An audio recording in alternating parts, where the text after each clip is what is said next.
نحمدہ ونصلی علی رسولہ الکریم اما بعد۔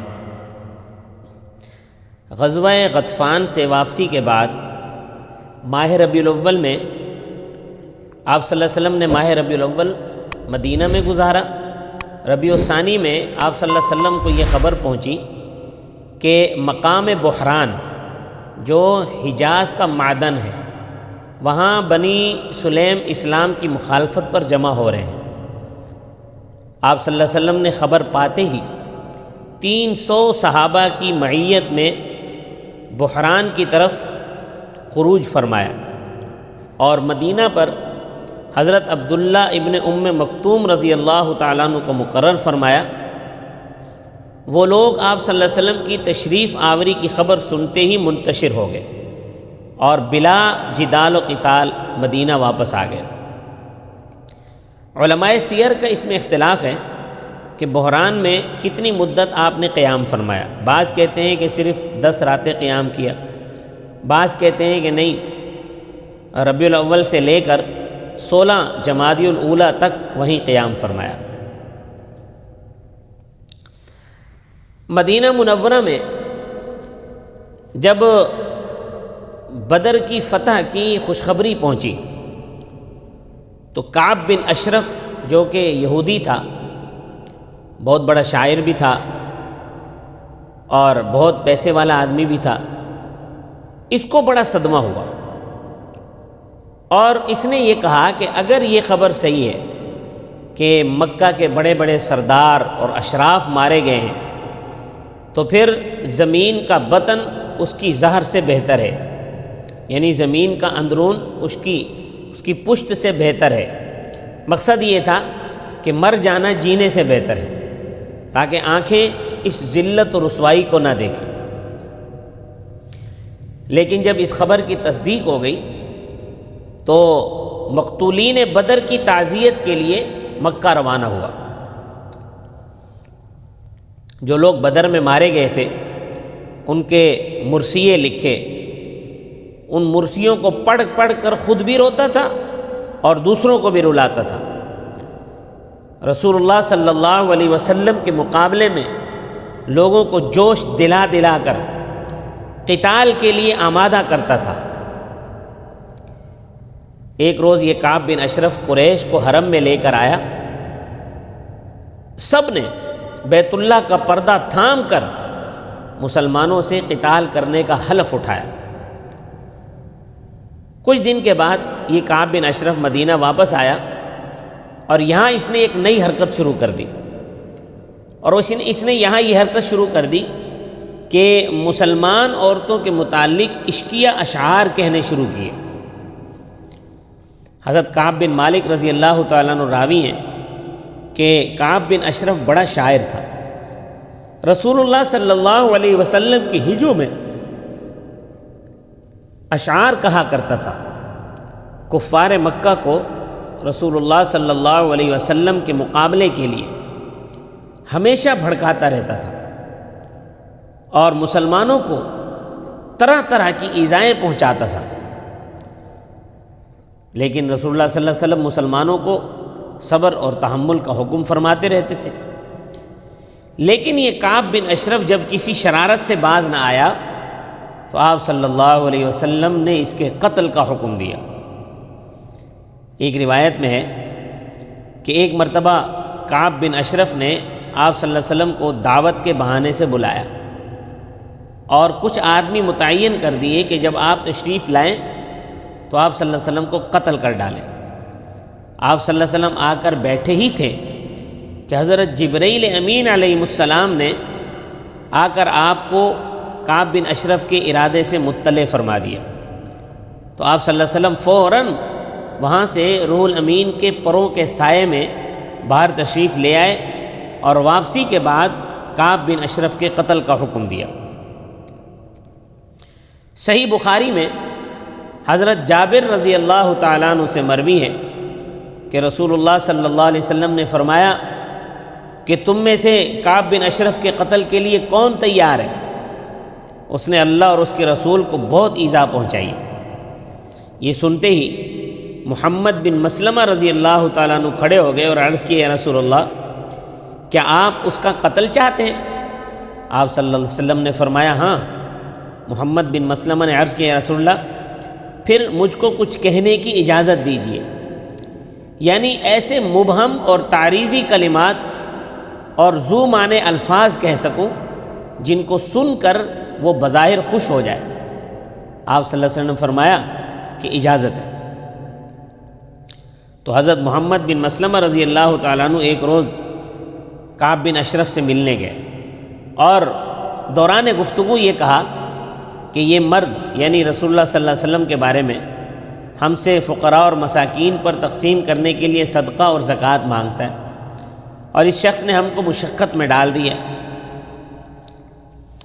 بے شک یہ چیز حریص اور طامع نفوس پر بہت شاق اور گراں ہے، لیکن مخلصین اور صادقین اس کو صدق دل سے صدقات دینا، فقراء اور مساکین کی اعانت کرنا اور امداد کرنا اس کو انتہائی درجہ محبوب رکھتے ہیں، اور صادقین کو مخلصین کو غایت درجہ یہ چیز بہت لذیذ ہے،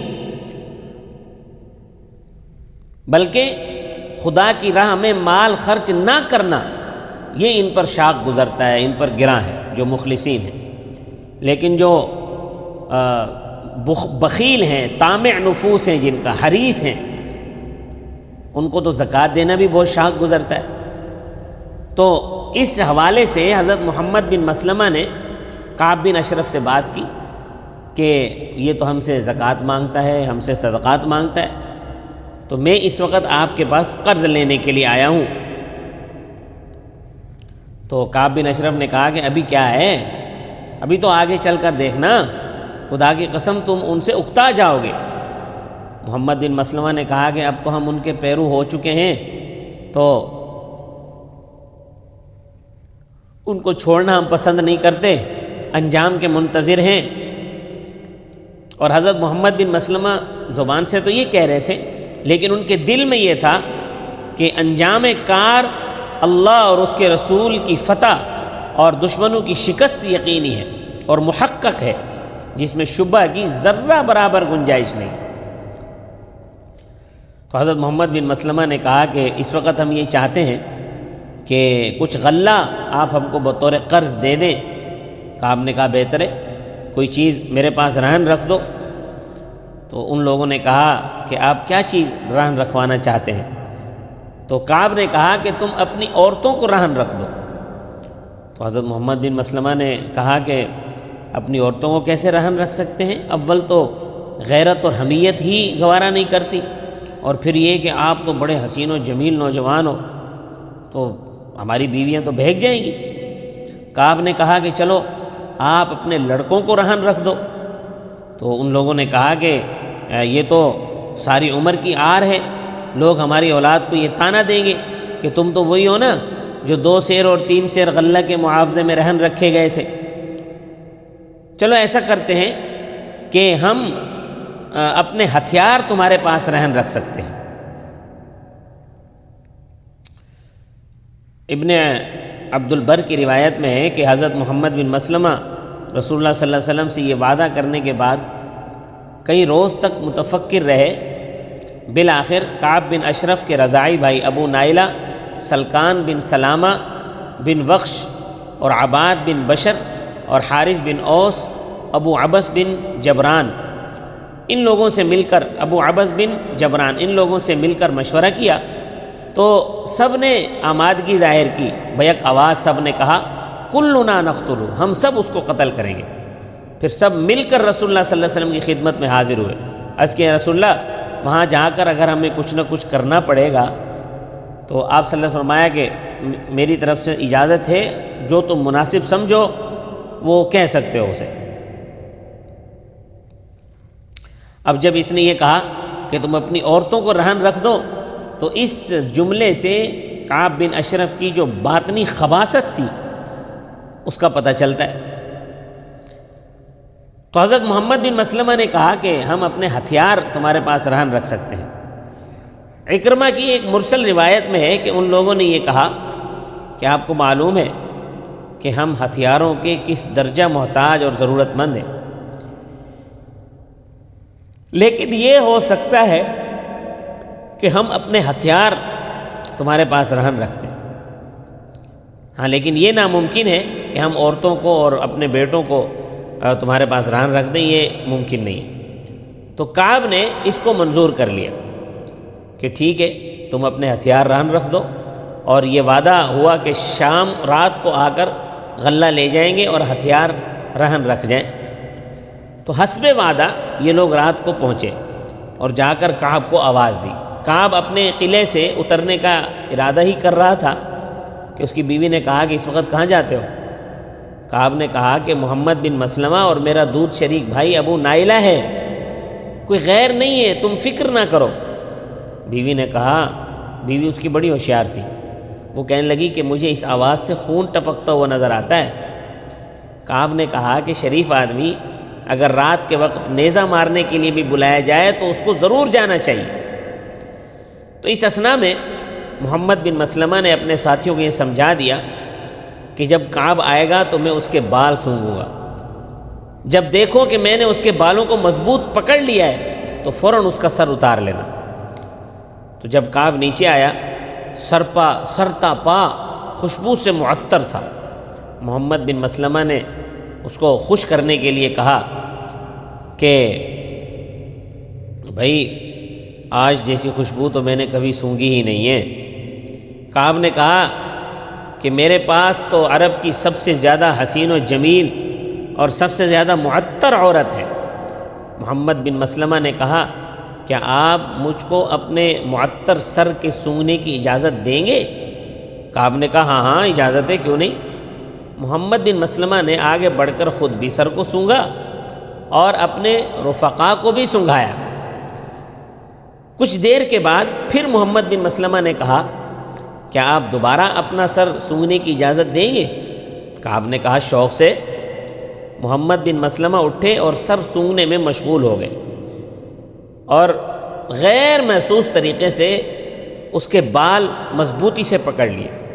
تو جب مضبوطی سے بال پکڑ لیے تو ساتھیوں کو اشارہ کیا، فوراً ہی سب نے اس کا سر قلم کیا اور آنن فانن اس کا کام تمام کر دیا۔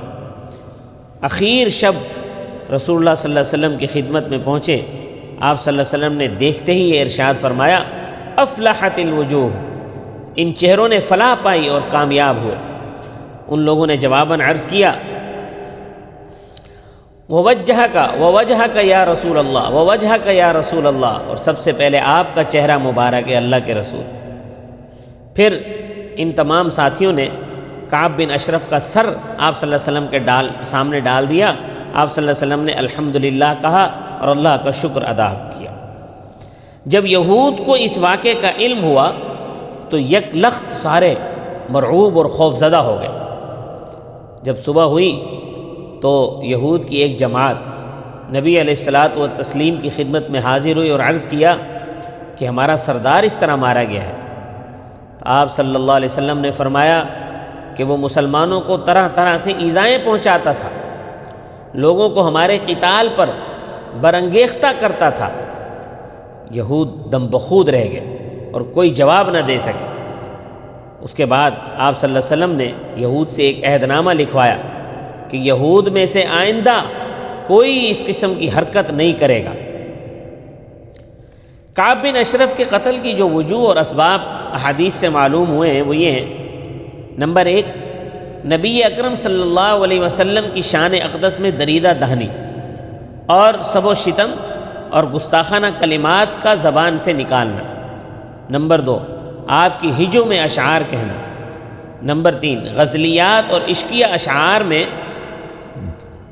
مسلمان عورتوں کا بطور تشبیب ذکر کرنا۔ نمبر 4، غدر اور نقض عہد کرنا۔ نمبر 5، لوگوں کو آپ کے مقابلے کے لیے ابھارنا اور اکسانا اور لوگوں کو آپ صلی اللہ علیہ وسلم سے جنگ پر آمادہ کرنا۔ اور نمبر 6، دعوت کے بہانے سے آپ صلی اللہ علیہ وسلم کے قتل کی سازش کرنا۔ اور نمبر 7، دین اسلام پر طعن کرنا۔ لیکن قتل کا سب سے قوی سبب آپ صلی اللہ علیہ وسلم کی شان اقدس میں دریدہ دہنی اور سب و شتم اور آپ کی ہجوں میں اشعار کہنا ہے۔ شیخ الاسلام ابن تیمیہ رحمۃ اللہ علیہ نے اپنی کتاب الصارم المسلول علی شاتم الرسول میں صفحہ 70 سے صفحہ 91 تک اس بات پر مفصل کلام کیا ہے۔ زہری سے مروی ہے کہ یہ ایک آیت نازل ہوئی کعب بن اشرف یہودی کے بارے میں۔ وہ آیت یہ ہے، فرمایا وَلَتَسْمَعُنَّ مِنَ الَّذِينَ أُوتُوا الْكِتَابَ مِن قَبْلِكُمْ وَمِنَ الَّذِينَ أَشْرَكُوا أَذًى كَثِيرًا، اور البتہ سنو گے تم اہل کتاب سے اور مشرکین سے بہت بدگوئی اور بد زبانی۔ تو یہ آیت بھی کعب بن اشرف کے بارے میں نازل ہوئی۔ کعب بن اشرف کے قتل کے بعد رسول اللہ صلی اللہ علیہ وسلم نے صحابہ کو یہ حکم دیا کہ اس قسم کے یہودی، جس طرح کا کعب بن اشرف تھا، اس قسم کے یہودیوں کو جہاں کہیں پاؤ ان کو قتل کر ڈالو۔ چنانچہ حویسہ بن مسعود کے چھوٹے بھائی محیصہ بن مسعود نے ابن سبینہ یہودی کو قتل کر ڈالا۔ یہ جو ابن سبینہ تھا یہ بڑا تاجر تھا، تجارت کرتا تھا، خود حویسہ اور محیصہ اور دیگر اہل مدینہ سے بھی تجارت کے معاملات رکھتا تھا۔ حویسہ ابھی مسلمان نہیں ہوئے تھے اور محیصہ پہلے سے مسلمان تھے، اور حویسہ عمر میں جو ہے محیصہ سے بڑے تھے۔ انہوں نے محیصہ کو پکڑ کر مارنا شروع کیا اور کہا کہ اللہ کے دشمن، تو نے اس کو قتل کر ڈالا، خدا کی قسم اس کے مال سے کتنی چربی تیرے پیٹ میں ہے۔ تو محیصہ نے کہا کہ خدا کی قسم مجھے اس کے قتل کا ایسی ذات نے حکم دیا کہ اگر وہ ذات بابرکات تیرے قتل کا حکم بھی دیتی تو واللہ میں تیری گردن اڑا دیتا۔ حویسہ نے کہا کیا خدا کی قسم اگر محمد تجھ کو میرے قتل کا حکم دے تو واقعی تو مجھ کو قتل کر ڈالے گا؟ محیصہ نے کہا ہاں خدا کی قسم اگر تیری گردن مارنے کا حکم دیتے تو ضرور میں تیری گردن مار دیتا۔ یعنی رسول اللہ صلی اللہ علیہ وسلم کے حکم کے بعد ذرہ برابر تیرے بھائی ہونے کا خیال نہ کرتا۔ حویسہ یہ سن کر حیران رہ گئے اور بے ساختہ بول اٹھے کہ خدا کی قسم یہی دین حق ہے جو دلوں میں اس درجہ راسخ اور مستحکم اور رگ و پے میں اس طرح جاری و ساری ہے۔ اس کے بعد حویسہ رسول اللہ صلی اللہ علیہ وسلم کی خدمت میں حاضر ہوئے اور سچے دل سے اسلام قبول کیا رضی اللہ تعالی عنہما۔ اللہ تبارک و تعالی مجھے اور آپ کو صحابہ کرام رضوان اللہ علیہم اجمعین کے نقش قدم پر چلنے کی توفیق عطا فرمائے۔ وما علینا الا البلاغ المبین۔